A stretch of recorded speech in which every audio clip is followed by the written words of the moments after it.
91 পেরোলো টাকার দর। এটাই মোদী সরকারের অর্থনৈতিক সাফল্য। ডলার আর মুনাফাখোরদের সামনে মাথা নত করে ভারতীয় মুদ্রাকে তলানিতে ঠেলে দেওয়া হয়েছে।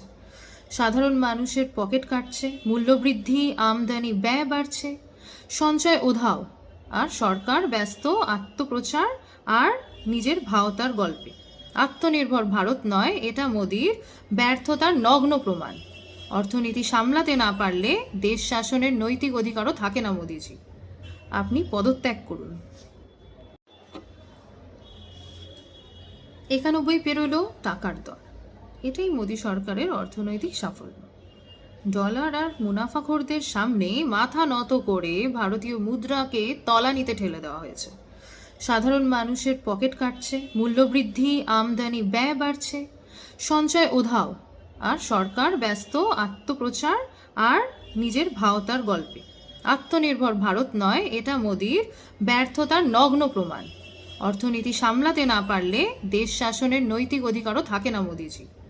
আপনি পদত্যাগ করুন।